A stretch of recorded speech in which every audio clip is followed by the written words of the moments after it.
کیا آپ کو معلوم ہے سورہ قریش کی برکتیں؟ آئیے سنتے ہیں پیر صاحب کی زبانی۔ آپ حیران ہو جائیں گے کہ سورۃ القریش کی اتنی برکتیں ہیں۔ یہ ساری کما حق ہو نہیں ہیں، میں 5 برکتیں ان میں سے آپ کے سامنے رکھنے لگا ہوں،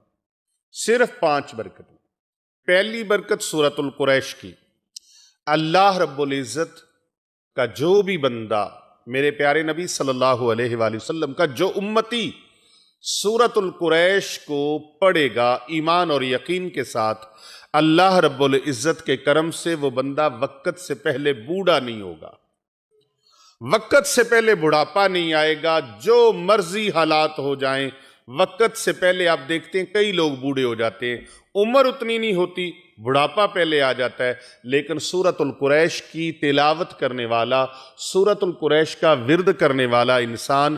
کبھی وقت سے پہلے بوڑھا نہیں ہوتا، بلکہ عمر جتنی بھی زیادہ ہوگی وہ کم عمر نظر آئے گا۔ آج آپ ہزاروں نسخے استعمال کرتے ہیں، لا تعداد نسخے استعمال کرتے ہیں اور لا تعداد چیزوں کو استعمال میں لاتے ہیں، اس لیے کہ ہم کم عمر نظر آئیں۔ یہ روحانی نسخہ لے لیجئے، آپ وقت سے پہلے بوڑھے نہیں ہوں گے اور جتنی بھی عمر ہوگی عمر سے کم نظر آئیں گے۔ دوسری برکت اس کی یہ ہے کہ کھانا کھانے کے بعد جو انسان 5 مرتبہ سورۃ القریش کو پڑھ لیتا ہے، 5 مرتبہ سورۃ القریش کو پڑھتا ہے، اللہ سبحانہ وتعالی اس کے رزق میں کمی نہیں آنے دیتا، اس کے رزق میں اللہ تعالیٰ فراوانی فرما دیتا ہے، اور اس کے پڑھنے والے کی طبعیت خراب نہیں ہوتی۔ اس کھانا کھانے سے اس کا پیٹ بڑھے گا نہیں، باہر نہیں نکلے گا، بلکہ بڑا ہوا پیٹ بھی اندر چلا جائے گا۔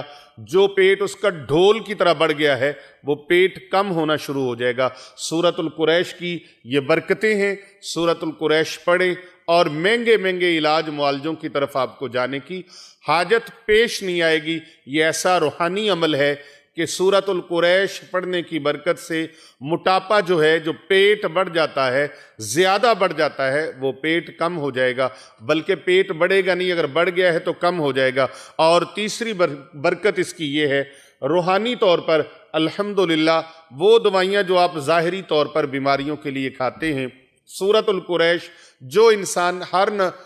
کھانے کے بعد 5 مرتبہ صبح دوپہر شام 5 مرتبہ وہ سورۃ القریش پڑھنے کا معمول بنا لیتا ہے، اللہ سبحانہ وتعالیٰ کا ایسا کرم ہوتا ہے کہ اس کو گیس، تبخیر، بادی وغیرہ نہیں ہوتی۔ سورۃ القریش پڑھنے والے کا اصل معاملہ کیا ہے کہ اس کا کھانا زہر نہیں بنتا۔ جو کھانا ہم کھاتے ہیں بعض اوقات وہی کھانا وبال جان بن جاتا ہے، معدے پہ بوجھ پڑ جاتا ہے، تبخیر ہو جاتی ہے، گیس ہو جاتی ہے، بادی ہو جاتی ہے، معدے کے اندر زہر پیدا ہونے لگتا ہے۔ وہ زہر پیدا نہیں ہوگا، اللہ رب العزت سورۃ القریش کی برکت سے معدے کو ڈسٹرب نہیں ہونے دے گا۔ آپ کی جو اندرونی جسمانی بیماریاں ہیں وہ بیماریاں ختم ہو جائیں گی، اور اگر کوئی ایسے جراثیم آتے ہیں جو کھانے کو زہر بناتے ہیں تو سورۃ القریش کی برکت سے وہ کھانا زہر نہیں بننے دیں گے۔ اور اس کے بعد چوتھی اس کی یہ ہے کہ اگر سورۃ القریش پڑھنے کا آپ معمول بنا لیتے ہیں، ہر کھانے کے بعد صبح دوپہر شام کا معمول ہے یا 2 ٹائم کا معمول ہے، آپ نے 5 مرتبہ سورۃ القریش اول آخر ایک بار درود شریف پڑھنے کا معمول بنا لیتے ہیں، تو اللہ رب العزت کا ایسا کرم ہوگا، ایسی رحمت ہوگی کہ کھانا کھانے کے بعد گیس مستقل طور پر آپ کے مسائل کو اللہ رب العزت سورۃ القریش کی برکت سے گیس کے مستقل جو مسائل ہیں ان کو اللہ ختم فرما دے گا، اور کولیسٹرول اور یورک ایسڈ بننا بند ہو جائے گا۔ جو لوگ یورک ایسڈ کا اتنا مہنگا علاج کرواتے ہیں اور کولیسٹرول کا علاج کرواتے ہیں، وہ لوگ سورۃ القریش